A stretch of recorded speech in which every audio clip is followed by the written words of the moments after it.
बड़ा महिमामय है आश्रय। अभी परसों ही शायद एक भगत जी हैं, वो कह रहे थे रात्रि के दर्शन और उत्सव मना करके जा रहे थे और अचानक नींद आ गई। पूरी रात उनको लगा अचानक नींद आ गई, तो पार्श्व में बैठे हुए जनों ने सावधान किया, तो फिर गाड़ी से उतरे, मुख धोया।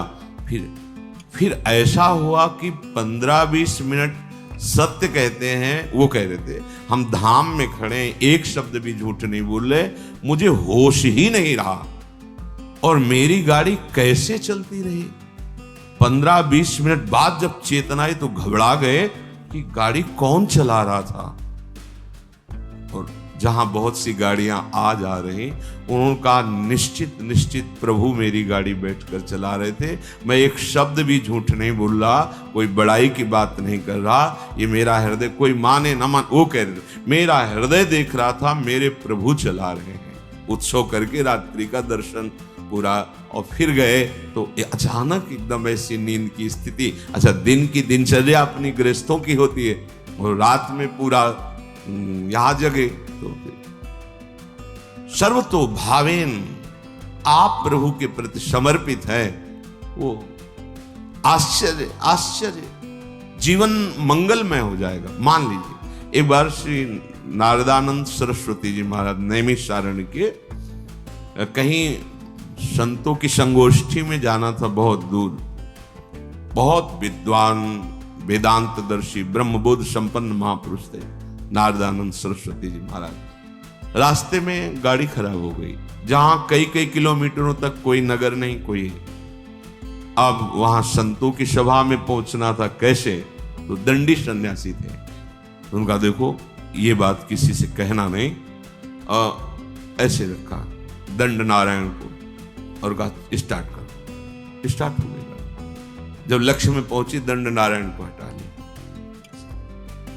कोई दुर्लभ नहीं है।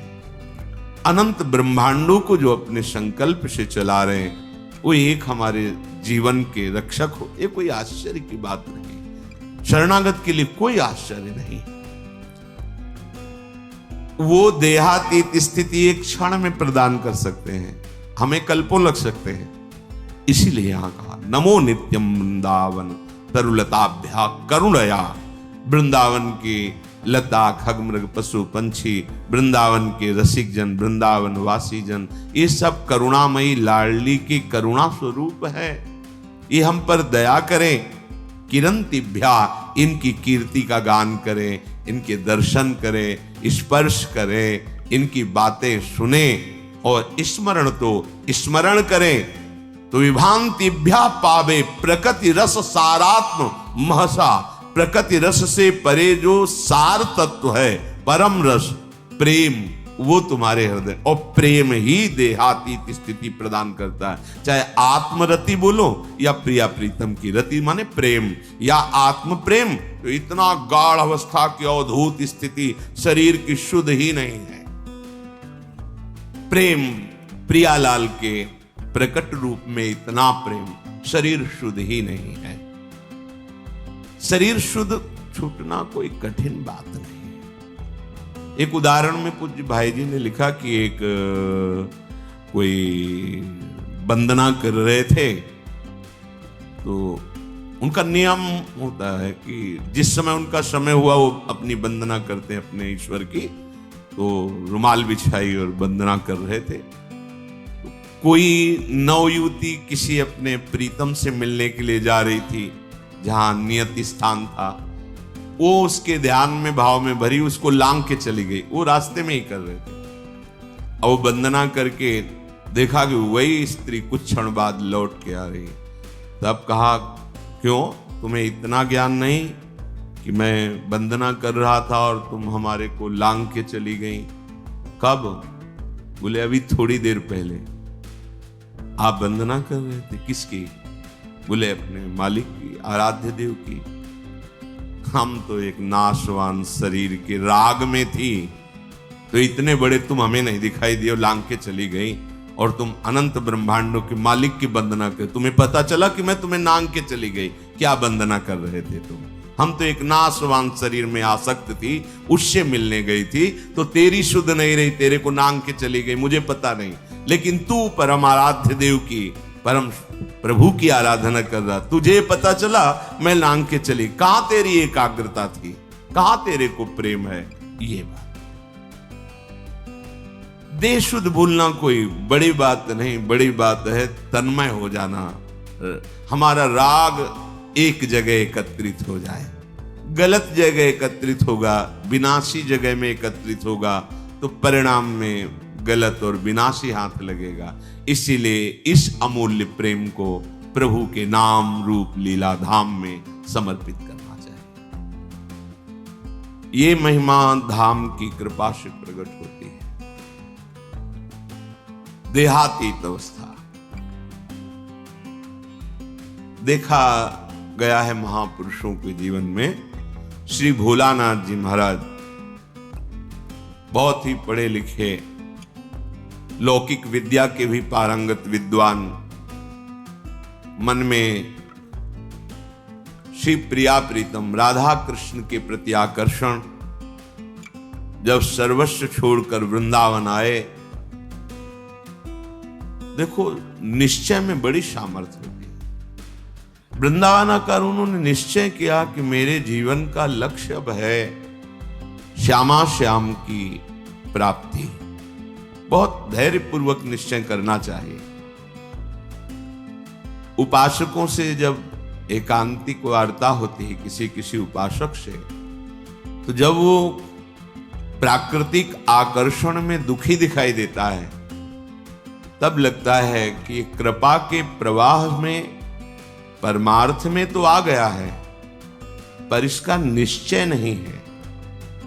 क्योंकि निश्चय ना होने के कारण भोगाकर्षण में वो जलता है और चाह करता है भोगों की, तब उसको लगता है कि ये लोग बड़े भाग्यवान हैं जिनके पास जिन भोगों की मैं चाह कर रहा हूं उन भोगों को भोग रहे हैं। ये बड़ी ही निंदनीय बात हृदय में बैठती है। बड़ा जीवन जलनमय हो जाता है, क्योंकि परमार्थ का निश्चय नहीं, पथिक परमार्थ का, और भोगों के प्रति महत्व बुद्धि, सुख बुद्धि। इस स्थिति के साधक को चाहिए धैर्य पूर्वक सत्संग सुनकर विवेक के द्वारा ये निश्चय करे कि मेरा सौभाग्य कितना बड़ा हूं, हमें धाम मिला, ना जानते हुए ना चाहते हुए परम मार्ग मिला। बिल्कुल कहीं ऐसी कोई साधना नहीं, पर प्रिया प्रीतम के प्रेम मार्ग के पथिक कहलाने का सौभाग्य मिला। संसार के प्रपंचों में महान क्लेशों में पिसते हैं जीव, प्रभु ने निकाल दिया, कोई जिम्मेवारी नहीं। एक ही जिम्मेवारी है, अपनी श्वासों को प्रभु के चरणों में अर्पित कर दो। समस्त प्रपंचों से रहित परम स्वतंत्र जीवन भगवत मार्ग का। पर आप समझ नहीं पा रहे। आपको लगता है कि इन भोगों को भोगने वाले बड़े भाग्यवान हैं, बड़े सुखी हैं। यही हमारी दुर्दशा है। हम अपने मार्ग को ना जानने के कारण भ्रमात्मक भोगों में सुख मानकर जलते रहते हैं। ऐसे साधक को जब माया अपना आकर्षण पैदा करती है तो फिसलने में देर नहीं लगती। इसलिए श्रीपाद, पहले आप निश्चय करो, वृंदावन आपको मिला, सत्संग मिला, तो निश्चय में कमजोरी क्यों है? ये आशा की फांसी क्यों बनाए हुए हैं कि अभी तो नहीं पर कभी? ये आशा श्री जी से मिलन की बनाओ, प्यारी जू प्यारे जू, आज तो नहीं पर कभी तो मिलेंगे ना। ये आशा नहीं है। आशा इस बात की है कि आज तो नहीं पर कभी अवसर लग जाए तो ये भोग मिल जाएंगे। अंदर देख लो, ये अंदर की बात है। आशा ही परमम दुखम नैराश्यम परमम सुखम। इसे समझ नहीं पा रहे आप। दुख के लिए आप खुद रास्ता अंदर रखे हुए हैं। जगह रखे हुए हैं, आशा, भोगों की आशा। तुम आज निश्चय नहीं कर सकते कि हमारा मार्ग प्रिया प्रीतम की प्राप्ति का हमें सौभाग्य से मिल गया।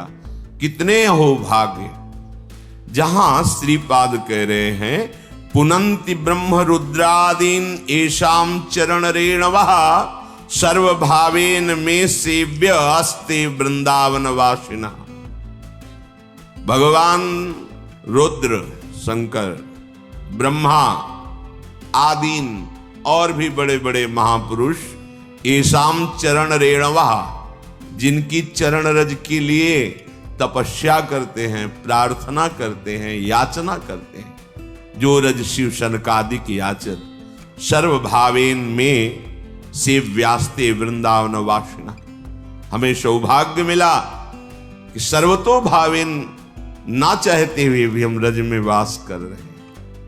कहां ऐसी चाह थी अखंड वृंदावन वासी बने, कहां चाह थी श्यामा श्याम के अनन्य उपासी बने। कृपा रूपी अनुग्रह रूपी वायु ने मुझे पहुंचा दिया। किस रज में रह रहे हैं?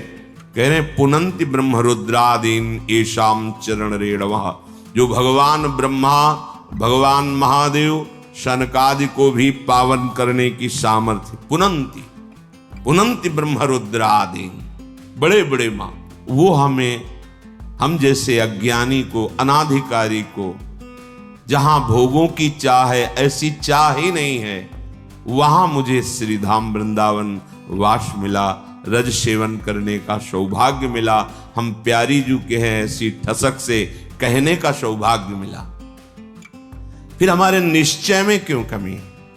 हमारा निश्चय दृढ़ होना चाहिए। भोलानाथ जी ने निश्चय किया कि बस अब प्रिया प्रीतम की प्राप्ति करनी। निश्चय में बड़ी जल्दी स्थिति आती है। ये जो हमारे अंदर भागवतिक आनंद का प्रादुर्भाव नहीं हो रहा, इसमें निश्चय की कमी है। नहीं चाहिए मुझे अब लोकांतर के भोग, पदवी, यश, प्रतिष्ठा। अब मुझे प्रिया प्रीतम चाहिए। अब छक के भजन करना है, रात दिन भजन करना, ऐसा निश्चय करो। देखो इस निश्चय में कितनी पवित्रता है, कितना बल है, कितनी दिव्यता है। भोलानाथ जी की दिनचर्या बन गई। चतुराशी जी का गान, चतुराशी जी का मनन, प्रिया प्रीतम के मंत्र नाम का रटन। धीरे धीरे इतनी उदासीनता बनी, किसी से मिलना जुलना, किसी के घर भिक्षा के लिए जाना, ये सब बंद कर दिया। बस यमुना जी के किनारे श्रीमद चतुराशी जी का गायन, मंत्र का जप, प्यारे जू के ध्यान में। शाम के सेवा कुंज दर्शन करने जाते, बंदरों को जो चना डाला जाता है, उसकी जो ठुड्डियां पड़ी होती, अर्थात जो बंदर भी नहीं खाते थे, बहुतायत चना, वो उठा लिए मुट्ठी दो मुट्ठी और यमुना किनारे बैठकर उनको चबा लिया। रात दिन भजन। ऐसी स्थिति कि अब तो रहा नहीं गया, चिल्ला चिल्ला के रोते, हा स्वामिनी, हा लाडली। प्रेम की पीर उनके हृदय की वाणी जी में लिखी, हा लाडली, हा प्रियाजू। ब्रजवासी जन सुनते तो प्रार्थना करते प्रियाजू से कि अगर हमारे कोई सुकृत है तो लाडली आप प्रसन्न हो जाओ, बाबा को दर्शन दे दो। इतनी विकलता, इतना रुदन। दिन राधा वल्लभ जी के श्री अंग के दर्शन करने गए, भाव में भरे निहार रहे थे। होली उत्सव चल रहा था। प्रियाजू के पार्षद बड़ी बड़ी पिचकारियों से रंग डाल रहे थे। अहो भाग्य होता है जिनके ऊपर रंग पड़ता है, संसार का रंग तो पड़ ही रहा है। अहो भाग्य उनके जिनके सामने प्रभु विराजमान है और फिर उनके पार्षद जन उन्हीं कर कमलों से, जिनसे श्री अंग सेवा करते हैं, वो रंग डालते हैं, गुलाल डालते हैं। समीप ही थे, भर की पिचकारी मारी लीला श्री जी की, उनके कान में सीधे गई, पर्दा फट गया, रंग युक्त जल अंदर। जो श्रीपाद कह रहे जीवन नेव मृत प्रायो देहादौ निरहम ममा। देह भाव से अतीत अहमता ममता शून्य स्थिति प्रेममयी। अब वो जल पीड़ा देता है, पक जाता है, फिर उसमें कीड़े पड़ जाते हैं, कोई किसी से नहीं कहना। सेवा कुंज दर्शन करने गए तो ऐसे कीड़े, जो लोगों ने देखा तो अरे बाबा तुम्हें तो बड़ा कष्ट है। कुछ नहीं, श्री जी की लीला है। नहीं, उस समय मथुरा जाना पड़े। बहुत जब प्रार्थना राजी हो गए, ये भी श्री जी की लीला। रोग रूप से प्रभु आए हैं तो औषधि रूप से उनकी पूजा हो, ले गए। डॉक्टरों ने देखा, कहा इनका तो बड़ा ऑपरेशन होगा क्योंकि सड़न हो गई बहुत दिन से। उनके पास जो निज जन सेवा में बनकर गए थे, उन्होंने कहा आपके कान का ऑपरेशन होगा, आपको बेहोश करना पड़ेगा, ये ऐसे नहीं होगा। तो उनका नहीं, आप 30 मिनट पहले बता दीजिए आके, बेहोश की जरूरत। बोले बहुत कष्ट हो उसमें बेहोश कर, बोले आप बता दीजिए। तो लोगों ने डॉक्टरों से कहा कि स्थिति प्रज्ञ महापुरुष हैं, स्थिति प्राप्त महापुरुष हैं, ये जैसा कहते हैं वैसा ही करो। वो आए, उन्होंने कहा कि अब 30 मिनट बाद ऑपरेशन होगा। श्री हरि राधा गए। वो डॉक्टर आए ऐसे कि ऑपरेशन के कुछ देर बाद बाबा श्री हरिवंश, जैसे सो के उठे, श्री हरिवंश राधा राधा राधा, हो गया ऑपरेशन। अच्छा उठे, आश्चर्यचकित सब नर्स डॉक्टर, क्या है ये? शरीर का ऑपरेशन हो रहा है, आप श्री जी की सेवा में हैं, भाव देह से क्या फर्क पड़ता है? ये स्थिति।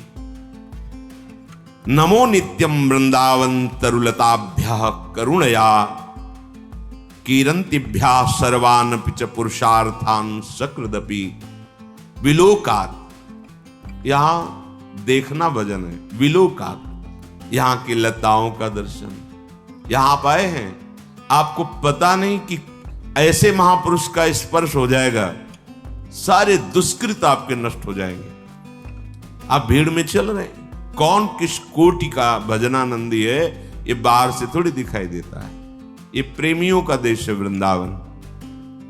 पता नहीं किस पर दृष्टि पड़े, कितनी ऊंची स्थिति का वो प्रेमी महात्मा गृहस्थ भेष में दिखाई दे रहा है, पागल भेष में दिखाई दे रहा है, या विरक्त भेष में दिखाई दे रहा है, कोई आपको आकर्षण नहीं लग रहा, और प्रिया प्रीतम की बहुत ऊंची प्रेम स्थिति में है। इनके दर्शन का, इनके स्पर्श का, इनके सानिध्य का देवर्षि नारद जी कह रहे अमोघश। भाई जी ने कहा जैसे आप सो रहे हैं और सूर्य उदय हो गया है तो अंधकार नष्ट हो गया है, पर आपको पता तब चलेगा जब नेत्र खुलेंगे। ऐसे ही महापुरुष का संग हो गया, अब आपका तो कल्याण निश्चित है, पर आपको पता तब चलेगा जब आपके अंदर कल्याण स्थिति जागृत हो जाएगी। बिलोकात, वृंदावन को देखना ये प्रेम प्रदान करने वाला है। कहां से आ रहे? वृंदावन का दर्शन करके। ये भावना मत लाओ यहां बड़ी बिल्डिंगें हैं, ये सब भौतिक बातें माने। धाम नाम रूप लीला चिदानंद है, ये है। गिरिराज जी वही है ना, रजरानी वही है, बहुत कुछ यहां सब चिदानंद है। अपने भाव दूषित है इसलिए पकड़ नहीं पा रहे। विलोकात, दर्शन करो वृंदावन का। देहातीत स्थिति कैसे प्राप्त होगी? बिलोकात, संस्पर्शात, यहां की लताओं का स्पर्श, रजरानी का स्पर्श, स्वाभाविक वायु बड़े बड़े महापुरुषों का, यमुना रसरानी का, बिहारी बिहारिंजू का स्पर्श करके आपके शरीर को स्पर्श कर रहे। बड़े बड़े तीर्थों के अवगाहन से जो बात नहीं बनेगी वो यहाँ की वायु हवा बना देगी। ये वृंदावन की वायु है। स्पर्शात, यहाँ की रज, यहाँ की लताएं, यहाँ के खगमृग पशु पंछी, यहाँ के रसिक जन, स्पर्श हो ही जाएगा, बाह्य और आंतरिक दोनों हो जाएगा। कथनाच, वृंदावन का नाम, वृंदावन की जय घोष, वृंदावन धाम की प्रिया प्रीतम का नाम, उनकी जय घोष यहां स्वाभाविक होती रहती है। जय जय श्री राधे, वृंदावन धाम की जय। बार बार यहां तुम्हें चलत फिरत सुनियत यह है, श्री राधा वल्लभ लाल ऐसे वृंदा विपिन में बसत रहो सब काल। यहाँ चलते फिरते बिल्कुल आप एक भी नाम न जप करें तो भी यहाँ भजन होने लगेगा। यहाँ का प्रभाव है। यहाँ फिरे स्वार्थ आपने, भजन गए फिरे बाँ। भजन आपको पकड़ लेगा, आपको भजन पकड़ लेगा। भजन गए फिरे बाँ, कथनाच श्रवणाच, वृंदावन की महिमा सुनना, वृंदावन की महिमा कहना और स्मरण तो स्मरण करना। कई बार सत्संग में कहा है, जैसे आप यहां आए हैं 1-2 दिन के लिए तो अपने मानस कैमरा को बहुत संभाल के रखिए। यमुना रस रानी की शोभा भरिए, बिहारी जी के श्री अंगों को, राधा वल्लभ लाल राधा रमण जी के श्री अंगों को एकाग्रता पूर्वक देखिए। बैठा लिए अपने मानस कैमरा पे वो छवि, वो शोभा, वो झांकी। आप एक एक चीज वृंदावन की भर के ले जाइए हृदय में और फिर कुछ मिनट एकांत बैठकर दर्शन कीजिए। धीरे से पहुंचिए एकाग्रता पूर्वक। अब बिहारी जी के गेट में गए, डेहरी में प्रणाम किया, अब आंगन में पहुंचे, बिहारी जी को दर्शन कर रहे हैं। आह कैसे बिहारी। अब राधा वल्लभ जी पहुंचे, अब राधा रमण जी पहुंचे, सेवा कुंज गए, निधिवन राज गए, अब परिक्रमा दे रहे हैं, अब यमुना रस रानी का आचमन कर रहे हैं, अवगाहन कर। वृंदावन को चिंतवन यह दीप उर्बार, कोटि जन्म के अघतमह काट करे उज। करोड़ों जन्मों के पाप नष्ट हो जाएंगे, कुछ लेना देना नहीं। अपने अंदर ये चिंतन भर लिया और एकांत में चिंतन कर रहे हैं, आपका शरीर कहीं छूटे, आप वृंदावन ही आएंगे। आप प्यारे जू को ही प्राप्त होंगे। स्मरण तो स्मरण करना। विभांतिभ्या पावे प्रकृति रस सारात्म महशः। प्रकृति से परे रस का सार जो महाप्रेम रूप श्रीधाम वृंदावन है, ये आपको निश्चित प्राप्त हो जाएगा यदि विलोकात, संस्पर्शात, श्रवणात, कथनाच स्मरण तो। श्रीपाद देहातीत स्थिति प्राप्त करने का साधन बता रहे हैं। नमो नित्यम वृंदावन तरुलताभ्याम। प्रणाम करो वृंदावन को और उल्लसित हो, ओहो वृंदावन आया हूं। कितने अहो भाग्य। वृंदावन वासियों की चरण रज में प्रणाम करो।